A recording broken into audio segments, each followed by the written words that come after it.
Bismillah, Alhamdulillah, wassalatu wassalamu ala rasulillah. Bagaimana hukum mendesain dan mencetak daftar harga dan katalog salon yang ada eyelash-nya?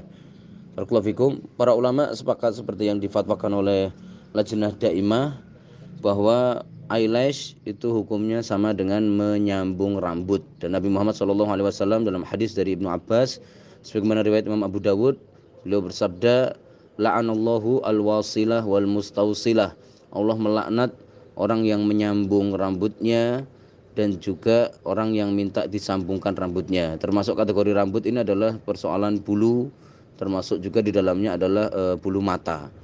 Para ulama memperbolehkan kalau seandainya sifatnya ditebelin pakai pensil dan lain sebagainya, karena dalam Islam memang kita disyariatkan untuk menggunakan ismit atau menggunakan celak.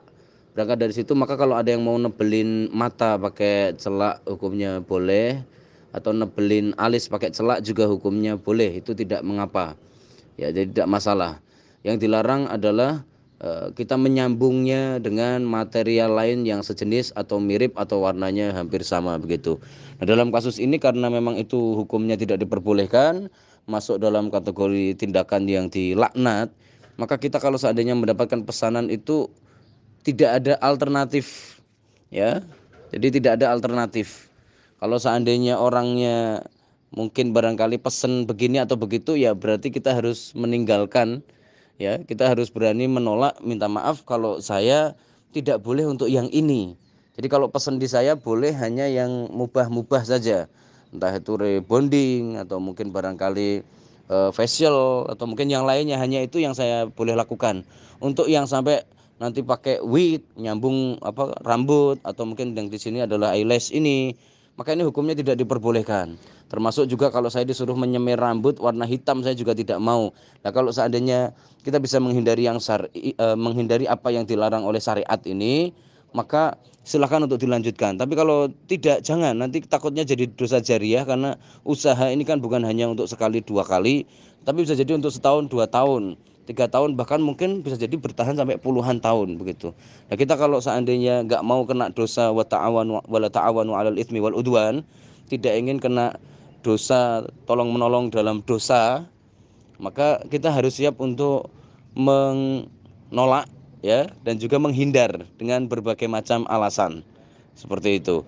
Tidak perlu menutup usaha, tapi kita harus belajar untuk memilah-milah dan juga belajar untuk bisa mengikhlaskan apa yang memang tidak layak. Makanya itulah fungsinya Nabi Muhammad bersabda, "Man taraka syai'an lillahi 'awwadallahu khairan minhu." Barang siapa yang meninggalkan sesuatu karena Allah, Allah akan ganti dengan yang lebih baik. Karena memang dalam hidup ini ada saatnya kita ninggalin sesuatu karena Allah.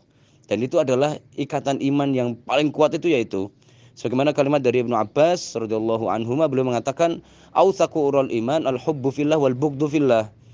Ya. Jadi ikatan iman kita yang paling kuat itu adalah cinta dan benci karena Allah. Nah, kita belajar kalau memang Allah tidak suka dengan hal tersebut, kita usahakan untuk meninggalkan, kita usahakan dengan legowo. Karena Allah pasti akan mengganti dengan yang lebih baik, lebih banyak, dan tentunya lebih halal dan lebih barokah. Itu yang kita harapkan. Jangan sampai kita karena berat-beratin satu hal yang tidak syar'i, tidak baik, lalu kemudian kita terkena dampak buruknya, ya.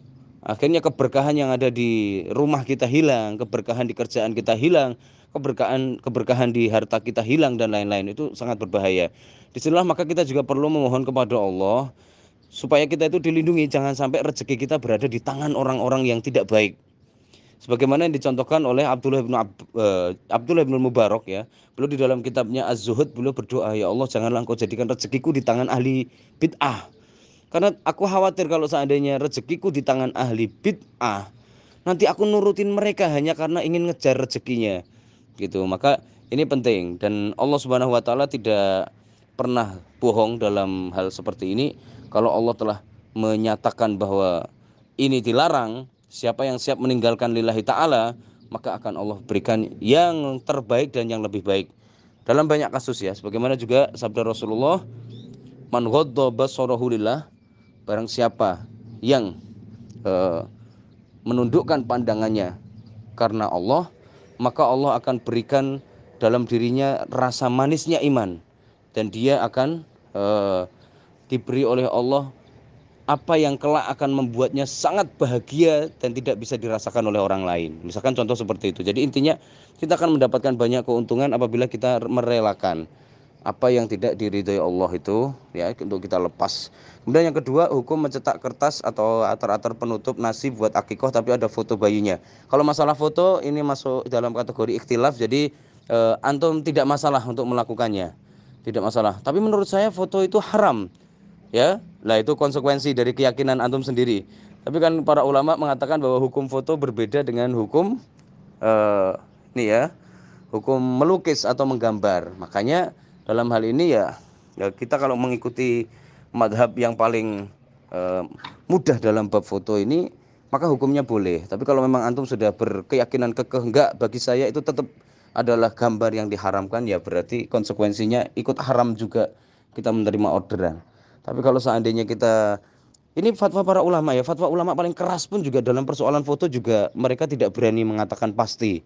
Karena foto ini beda jauh dengan yang namanya gambar begitu ya. Karena foto ini kan tidak membutuhkan sedikit pun yang namanya keahlian. Anak kecil pun bisa melakukan begitu. Berbeda sekali dengan gambar atau lukisan, itu jelas ada unsur-unsur menyerupai Allahnya, ada unsur ingin menandingi Allahnya, itu ada begitu ya.